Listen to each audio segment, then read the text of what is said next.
hari igituma hari ugawe igihe Yesu yari i Betaniya yahagije abantu 5,000 yego. Agira ikintu umubwira umuhungu wawe? Sirasi rero ikintu umubwira ndamusaba yuko yakomeza kwitonda agakomera mu Mana. Mwese ndabashuhuje nshuti zacu aho muri hose aha mu karere ka Bugesera mu gihugu cyacu cy'u Rwanda, abari mu mujyi wa Kigali ndabasuhuje mu izina rya Yesu, abari muri Belgique ndabasuhuje, abari muri Amerika ndabasuhuje, abari ku isi hose b'inshuti zacu ndabasuhuje. Imana ibaha umugisha. Nkuko bisanzwe amazina yanjye nitwa Bishop Uwubugingo Leonira, ndi umushumba w'itorero Elayono Mountain Church mu Rwanda. Aka kamwanya rero twari tuje hano mu giterane kivuga butumwa cya mwene data Sirasi, nawe ndamusuhuje. Imana imuha umugisha. Hanyuma iki giterane mwacyakiriye muti muri rusange? Iki giterane cyatunejeje cyane, ni igiterane cyiza cyane kirimo ivuga butumwa rikomeye ndetse rifasha umugenzi ugana mu gihugu cyo mu ijuru. Ni igiterane rero navuga ngo buri wese abahageze mwabibonye, hari abantu benshi cyane kandi bose banezerewe, nanjye ku ruhande rwanjye byanejeje. Birumvikana itorero muhagarariye ntabwo ari ADPR, ariko mwaje gushyigikira umuhanzi wo muri ADPR. Ese abahanzi bo mu itorero ryanyu ntibashobora gutekereza yuko bo mutabashyigikiye kuba bakaba bagira nk'ishyari?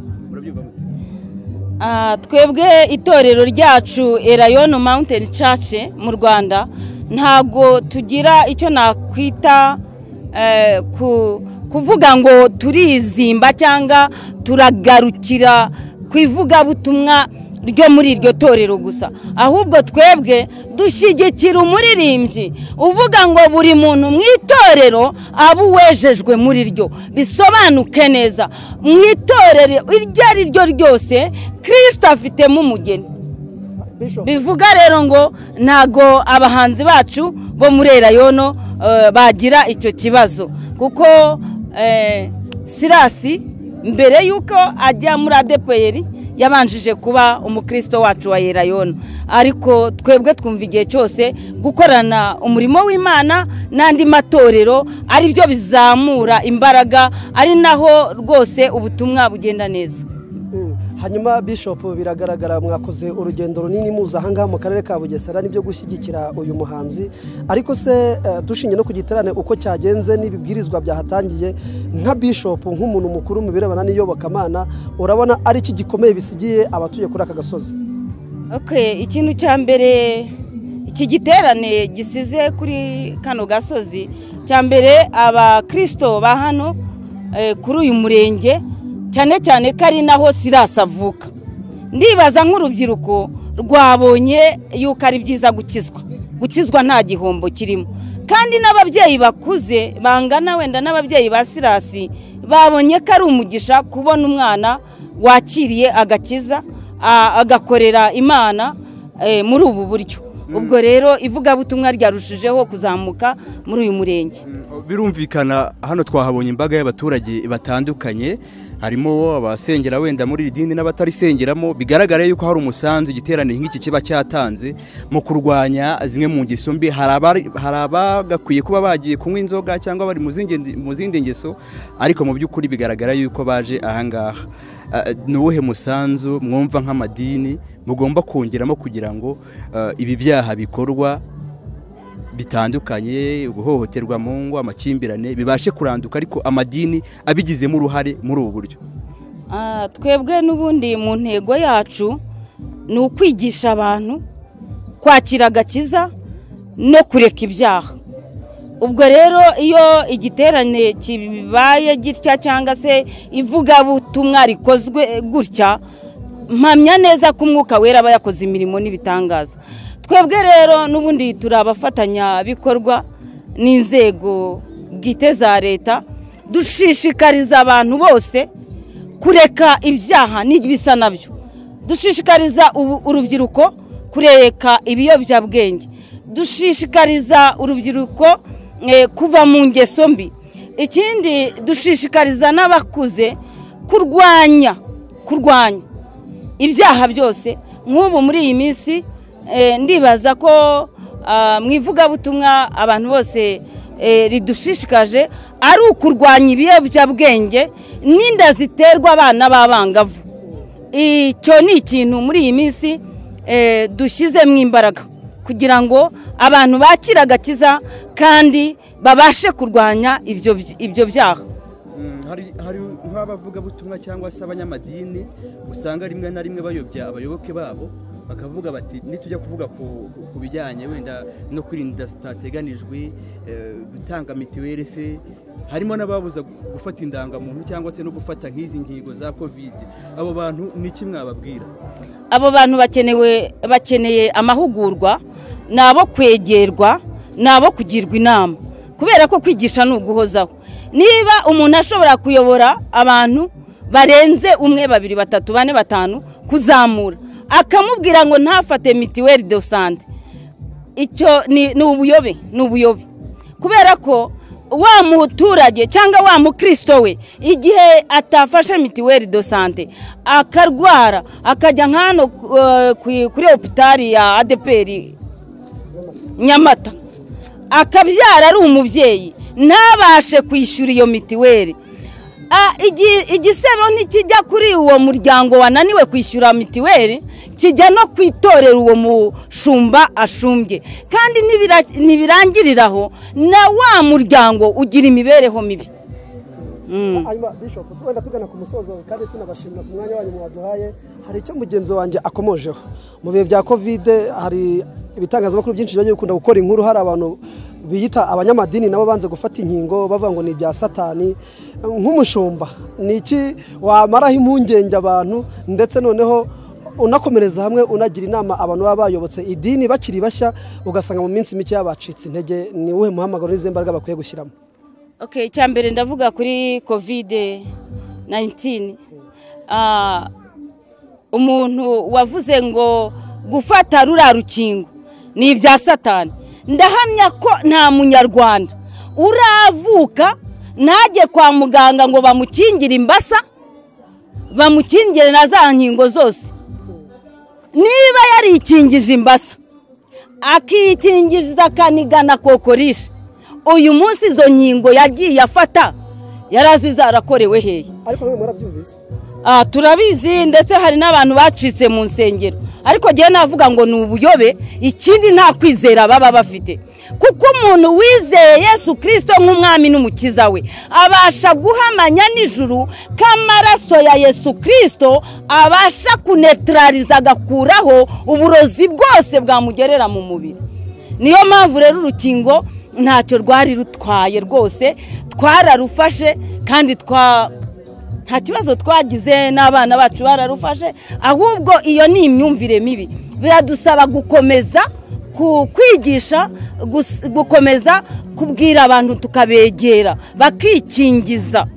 bakikingiza inkingo zose uko ziteganyijwe.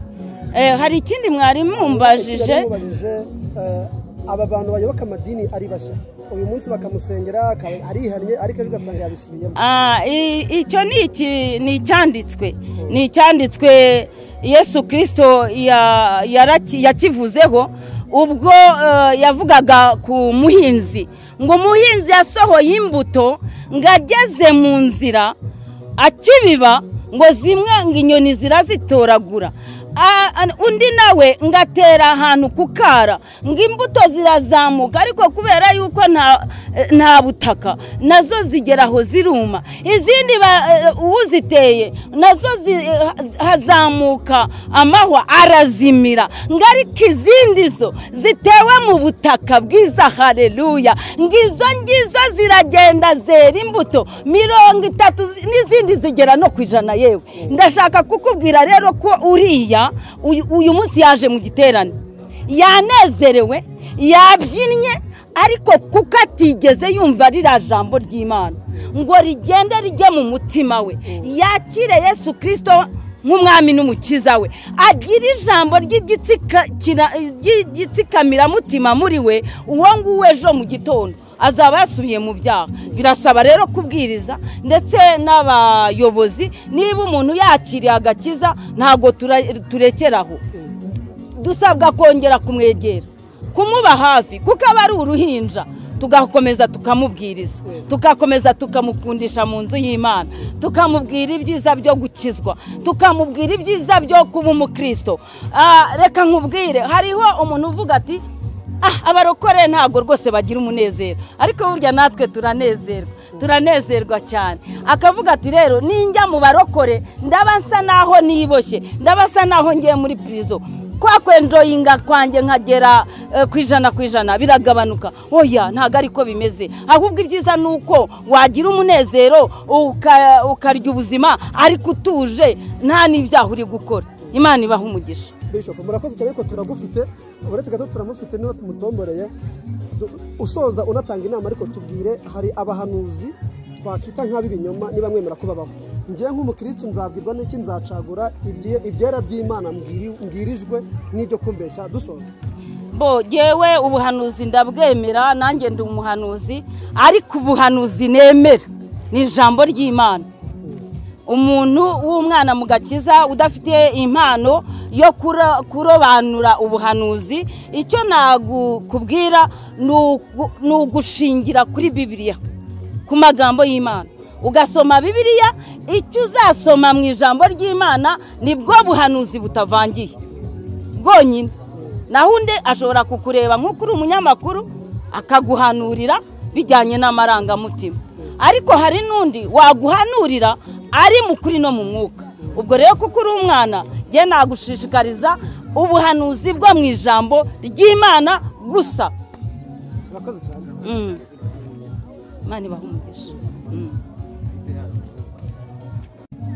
Hanyuma namwe muratangira mutwibwira rero, mutubwire naha twabasanze ni hehe. Amazina yanjye nitwa Kabatesi Aloysia, ndi umuyobozi w'iri torero rya Kabiri. Hanyuma rero nk'umuyobozi, kuba iki giterane gikomeye cyane cyabereye aha ngaha, mbere na mbere murabyumva mute, mwabyakiriye mute, mwanakiriye abashumba bakomeye? Twishimye cyane, twanezerewe.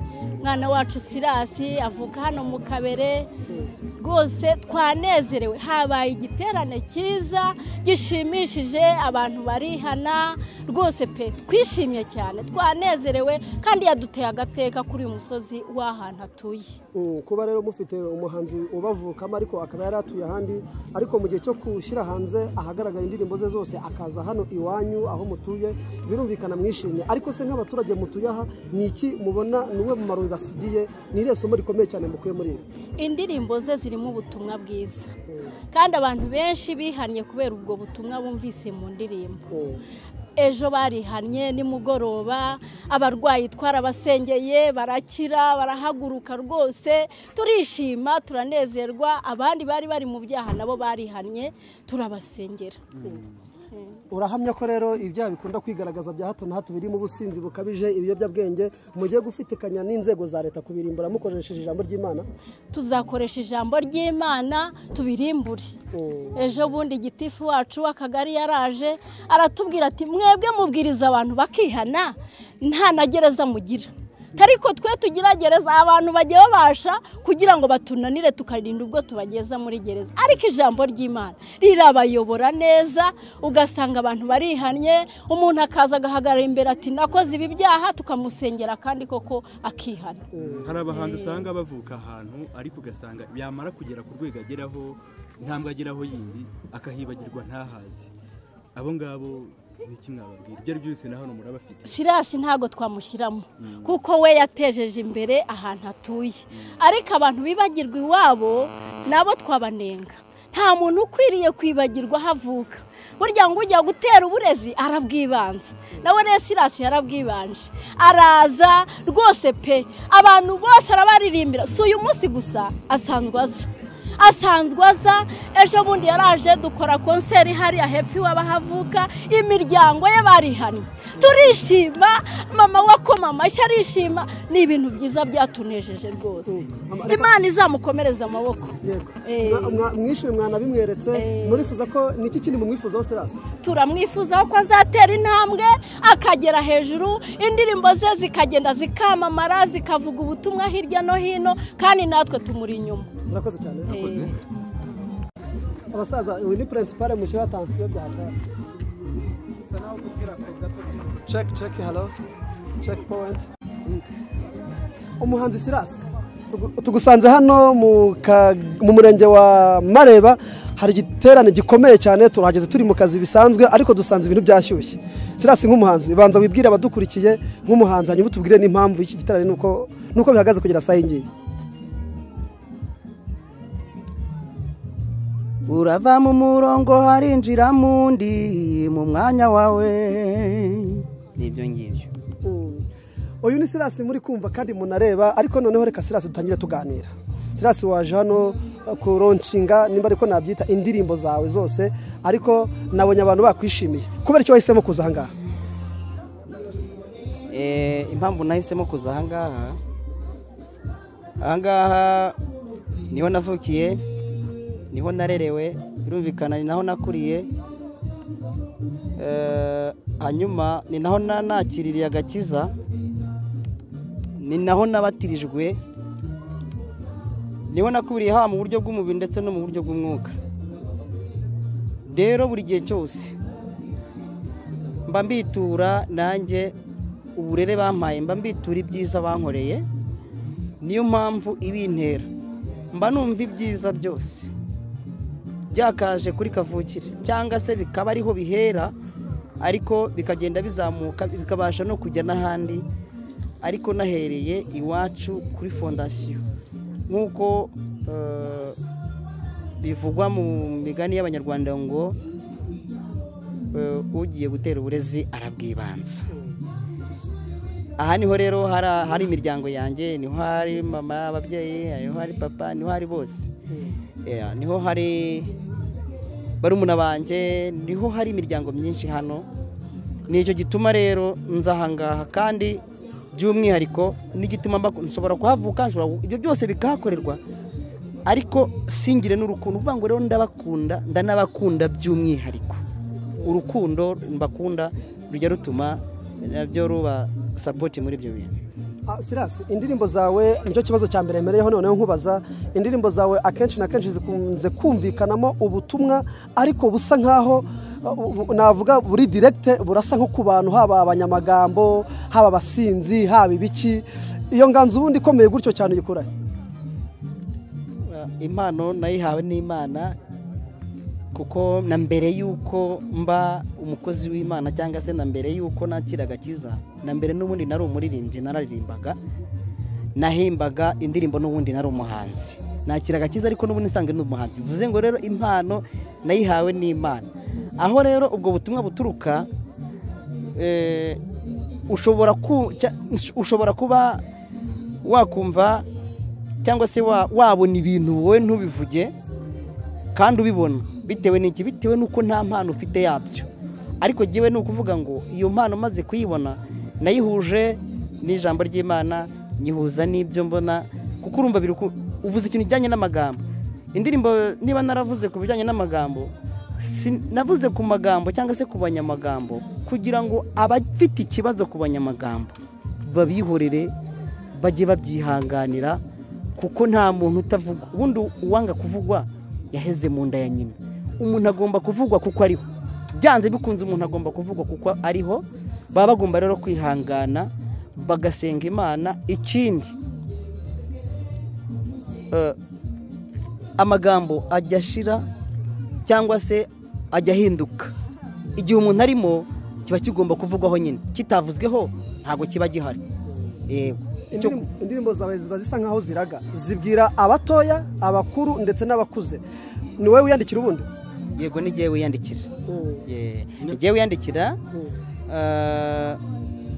kubera ko ari umuto naramubonye ari urubyiruko narababonye, uri hagati ari n'ukuze naramubonye, n'umusaza n'umukecuru naramubonye, nabonye imibereho yabo ukuntu imeze, mba mfite icyo nyine ngomba kubaha kandi gihura n'uko babyumva ubutumwa bwose, ku buryo uri hasi kugera kuri hejuru bagomba kumva ibyo bintu byumvikana, kandi ubwo butumwa bwose bakabusangira bukaba ari ubwabo bose.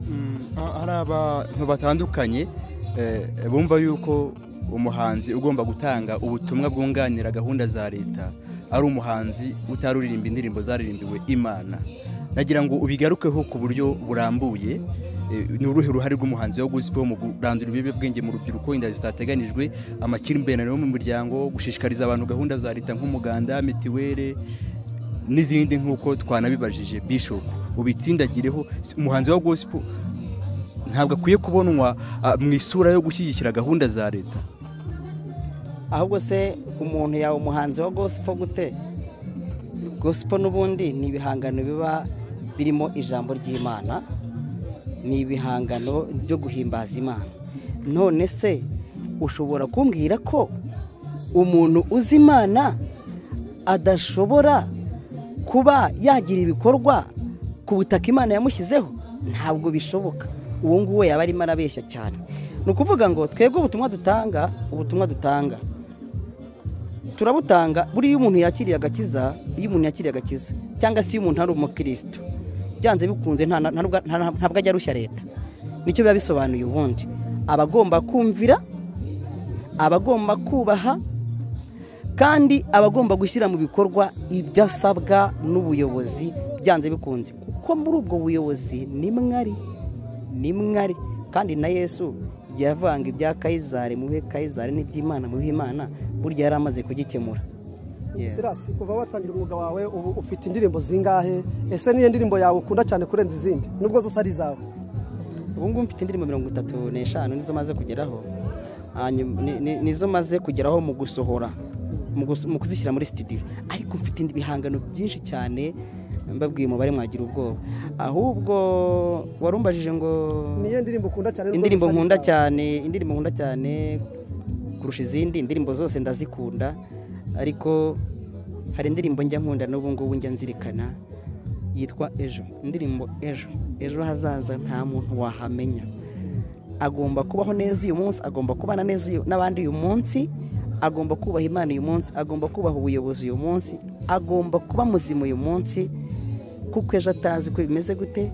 Uko bimeze ejo ntawahamenya rero, kuko umuntu ahamenya ahageze. Iyo wabanye n'abantu nabi uyu munsi, ejo ushobora kubakenera ukababura. Ni ibintu byinshi navuga, nabivugaho byinshi. Wikomozagaho se cyangwa ari wakomozagaho? Ntago nikomozaho, nta nabo nkomozaho, ahubwo ubutumwa mbonye nkwiriye kuvuga ndabuvuga. Yego. Dutegereze amashusho y'indirimbo zawe ryari, hanyuma unavuge n'akamaro ko kuba umuhanzi yakorera indirimbo ze amashusho. Ubundi akamaro k'amashusho ni akahe, haba ku muhanzi muri rusange ndetse n'abakurikirana indirimbo? Akamaro k'amashusho bituma n'abantu bari hirya babasha kumenya isura y'umuntu waririmbye bwa butumwa, cyangwa se waririmbye cya gihangano. Kuko hari igihe abantu bagenda bishushanya biyoberanya, bakagenda hariya bakitirira ibihangano by'abantu, ariko iyo umuntu yakoze amashusho nta muntu ushobora kugenda abeshya ngo iki gihangano ni icyanjye. Bashobora guhita wenda bamunyomoza. Ni urugero. Ikindi iriya sura ihoraho, ririya jwi rihoraho. Ni byiza rero gukora amashusho. Icyo nabivugaho ni ibyo ngibyo, ni byinshi, ariko ibyo navugaho ni ikibazo cyanjye nabaza cya nyuma. Weretswe urukundo rudasanzwe hano muri karitsiye z'iwanyu. Ubundi bajyaga bakunda kuvuga ngo nta muhanuzi wabo, ariko ndakeka mu wagenze hose hano iwanyu weretswe urukundo rudasanzwe, kandi nanjye narubonye. Warubyiteze? Niba warubyiteze cyangwa utarubyiteze wabyakiriye ute? Nari mbyiteze kubera ko n'ubundi nsanzwe mbizi ko bankunda. Niho narerewe. Urukundo bampaye ndi umwana ndaruzi, kugera nkuze, kugera nganye uko nguko mumbona. Urukundo bangaragarije nararubonye, ndabizi rero ko bankunda, nanjye rero ndabakunda. Ntabwo nari kugira umutima wo kubakunda nanjye batankunda. Rero nicyo gituma ibyo byose bikorwa. Nari mbyiteze rero. Icyo abanyarwanda n'isi muri rusange dusoza, icyo nabwira abanyarwanda muri rusange nashingira kuko nashingira no ku byo mwambajije. Mvuga nti bakorera Imana, bamenye ijambo ry'Imana, kuko iyo bamenye ijambo ry'Imana, iyo bamenye Imana n'ibindi byose biraza. Hanyuma Silas, ku giterane cyakozwe uyu munsi, twebwe ntabwo abanyarwanda n'abandi bantu bakizi, tanga ishusho yacyo. Ishusho yacyo, iki giterane cyabaye cyari cyo kugira ngo nshyigikirwe, n'intego yacyo kwari ukugira ngo ndonshinge indirimbo nshyashya, hanyuma nterwe n'inkunga yo kugira ngo ntangire no gukora amashusho, kuko sindakora ishusho n'umunsi umwe, nta shusho n'imwe ndakora.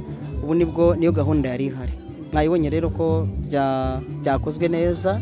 Ubutaha buriya murajya kubona mubone amashusho yatambutse. Muzatangira kuyabona ari uko yarangiye gukorwa. Kuko ubu ngubu ubaha igihe kingana gute?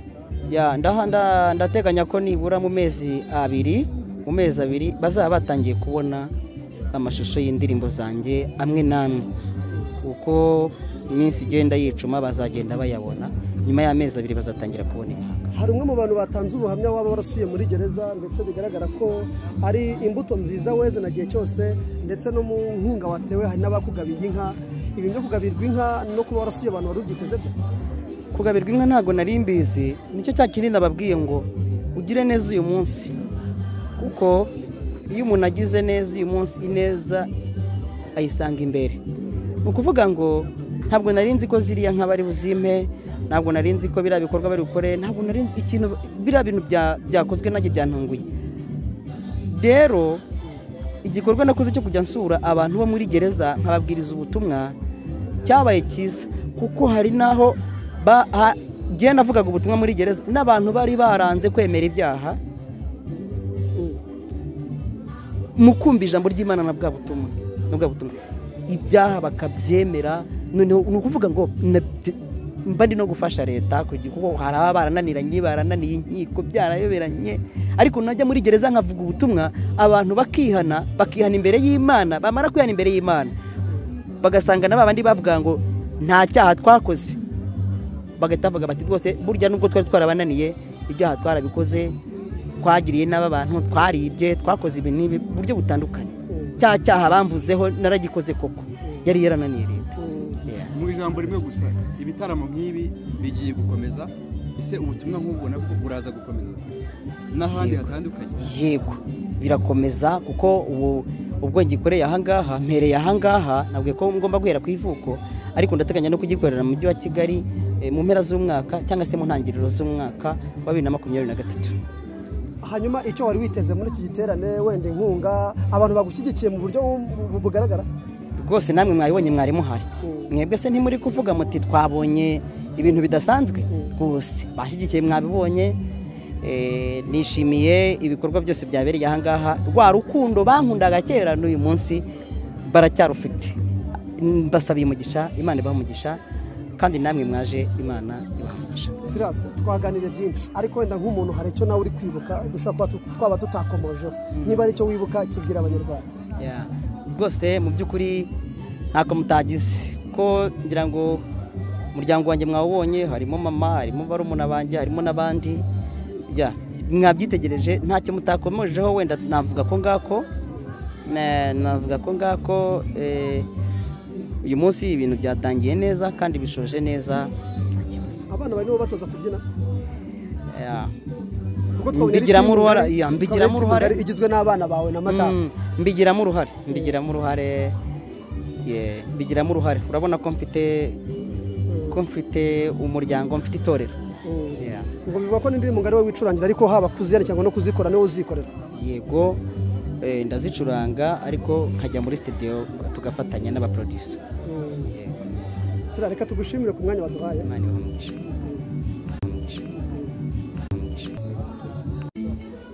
Hanyuma mukecuru, uratangira utubwira amazina yawe, utubwira n'ahangaha turi ngo hitwa ngo iki? Nitwa Nyirambarabukiye Beransira. Hanyuma ahangaha turi ku itorero rya ADEPR Kabere. Hanyuma Silas, umuhanzi uzwi ku izina rya Yesu ni ku murongo, ni umwana wawe, ese niba ari umwana wawe n'imbyaro ya kangahe? Sirasi n'umwana wanjye ni imbyaro ya gatandatu. Mukecuru, abakecuru ababyeyi barabyara abana bo bakajya bagira imirimo myinshi igiye itandukanye, ariko umwana we ni umusitari. Umusitari bisonuka ari umuntu uzwi n'abantu benshi. Wowe nk'umubyeyi iyo ubona umwana wazwi n'abantu benshi utambuka umwana aravugwa kandi avugwa neza, wiyumva ute mu byiyumviro byawe? Numva nishimye cyane, nkumva nkomeye, mfite imbaraga. Kuba mfite umwana urimo gutera imbere kuriya, kandi umwana wanjye kuva na kera yari umuntu ukunda Imana. Nuko rero akajya nambwira ngo mama ngo uzanyegurira Imana, nzayikwegurira rwose n'ubu narayikweguriye. Urashaka kuvuga ko no mu bwana bwe yamye n'ubundi ubona azaba umuhanzi? Yamye mbona ko azaba umuhanzi nkina muhetse mu mugongo. Hanyuma abavandimwe be bavuka nabo ise ni bangahe? Bo nko mu muryango mu byakira mute? Bumva afite abana 7. Abahungu ni 4, abahungu ni 5 n'abakobwa 2. Mumufata mute mu muryango Sirasi? Sirasi tumufata nk'umuntu nyine umwana mwiza umeze neza cyane kandi wubaha. Ese mukecuru ubundi arakarimbo ka Sirasi waba uzi ngo turirimbiraho gakeya mu ndirimbo ze nyinshi cyane afite? Ubwo nanjye namenya kuririmba. Nta kibazo uko ubikora baye kugira ngo nawe nakureba azavuga ati mama disi. Yewe mu kuririmba rero gerageza ibya Yesu ni ku murongo. Kavuga rero ibya Yesu. Yesu ni ku murongo.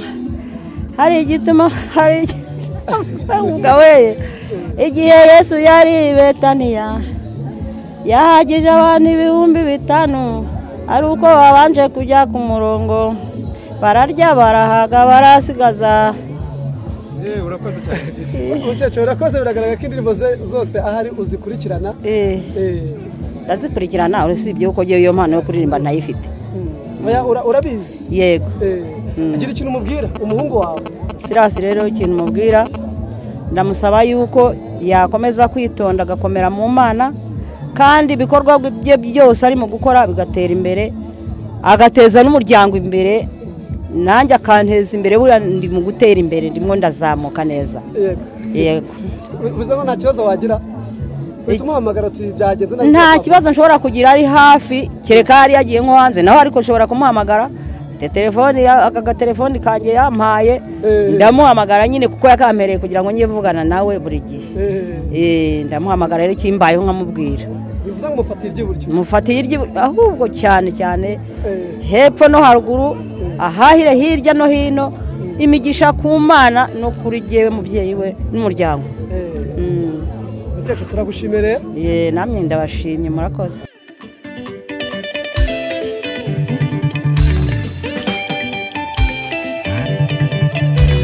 Ibigeragezo biragwira njye ubunarumiwe, iyo wari kugutabara ari ukwishe bitera agahinda. Abageragezwa nuko babavuga muje mwicecekera, harimo bitumye mbivuga gutyo wowe yitega amatwi. Abavuga bafite iminwa kandi umunwa kuvuga niko kazi, baraguharara ukagira ngo baragukunze kumbe bari mu kazi. Ukabahaka ibiwawe wibwira ko ari inshuti z'umumaro, ukabazengurutsa inzu yose ukabamenera amabanga ntacusize. Bakekaga kuri umukire none basanze uri umukene warashize. Wibwiraga ko ari inshuti ubonye naho bo barimo baragutata, bashakaga icyo bagukuraho none basanze ntacyo ubarusha. Dore kuvuga we niko kazi, umva inkuru we bakazicuranga mu manama yabo no mu mahuriro yabo, ni wowe kiganiro. Ariko bihorere bavuge n'ukuri bareke bakwamamaze, bihorere bakuvuge n'ubwo byaba ukuri ntiwabibatumye. Waruzi ko ari intama bakubera ibirura, ihorere mama.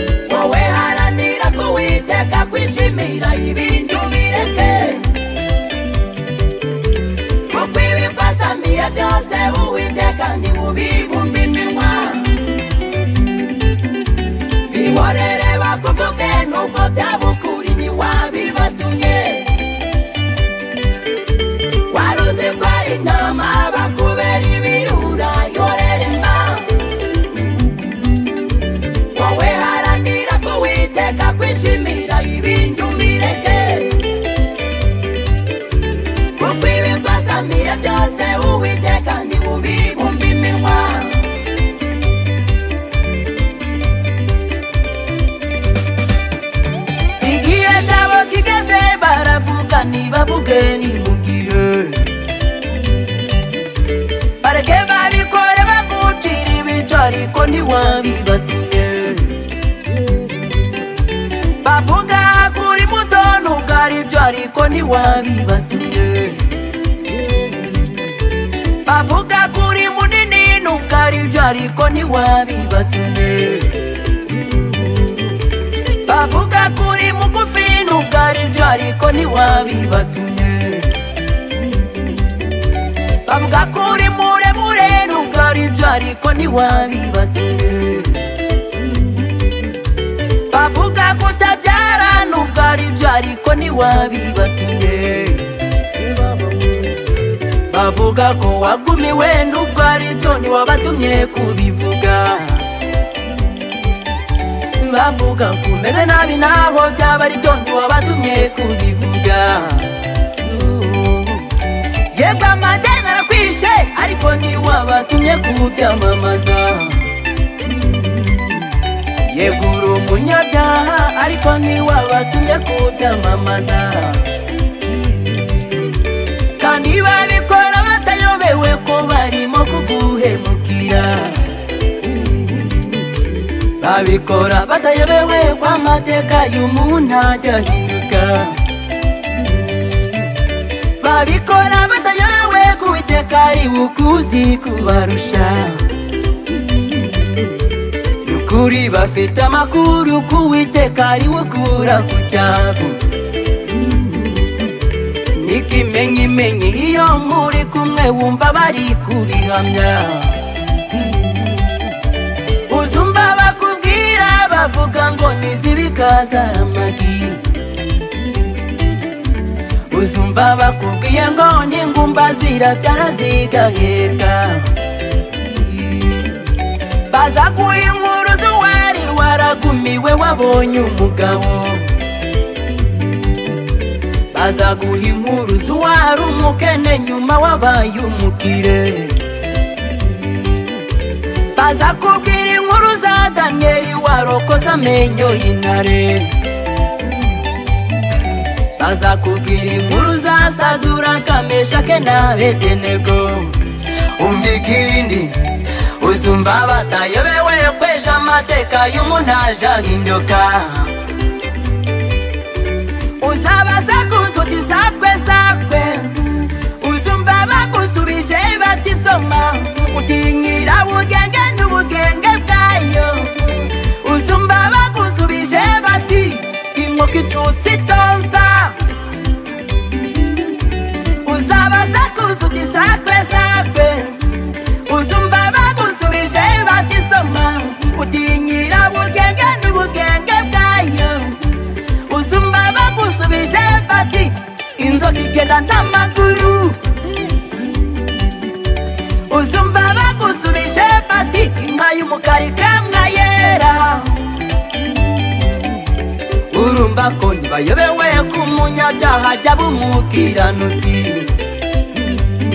kandi baca umugani ngo agatinze kazazana amenyo ya ruguru nawe babwira uti agatinze kazazana Yesu wabarokore utinya bakuvugura umukene bakakuvugura umukire abahemukira uri mu nda ntibareka guhemukira uwo barora abo bareke ntacyo bazakora ku mugambi Imana igufiteho wibuke ku mukiranutsi w'Imana beshwaho no kwizera barakubona mu ishusho y'uyu munsi ariko ejo ntibayizi bihorere wikirizwe ibindi nibanuma kuvuge nuko byabukuri ntiwabibatumye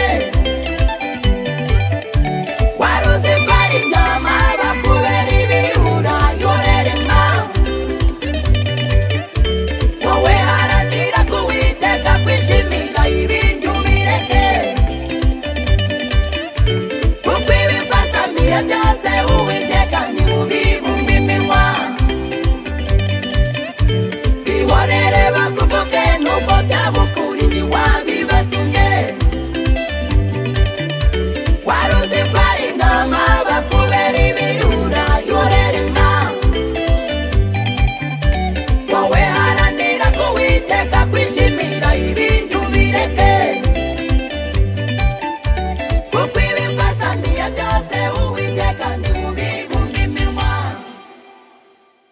hanyuma uratangira utwibwira utubwire na korari uririmbamo iyo ariyo ndetse n'itorero ryanyu.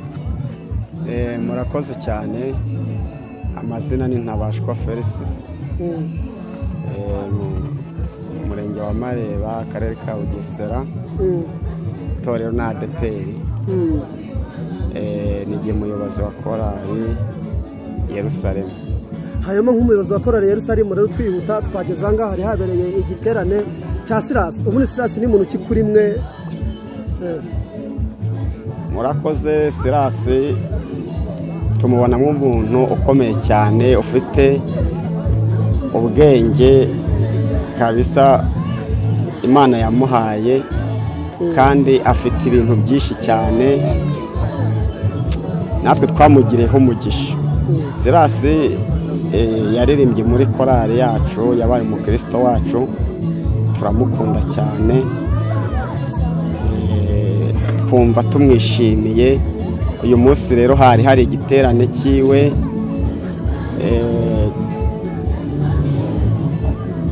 ubwo natwe nyine twamushyigikiye kuko ni uwacu. kuba umuhanzi uririmba uvukira ahantu nk'aha mu cyaro agaruka akaza gukora igiterane nk'aha ngaha, mubyakira muti?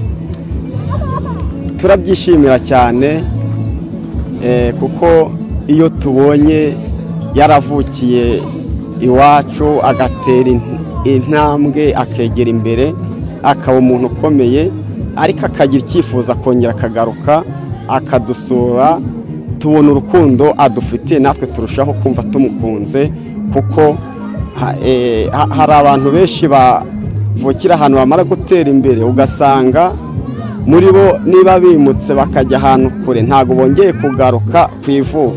Iyo tubonye rero wagarutse turabyishimira cyane, natwe tukarushaho kumukunda cyane, kuko duhita tubona agaciro yaduhaye, turushaho kumukunda. Urakoze cyane.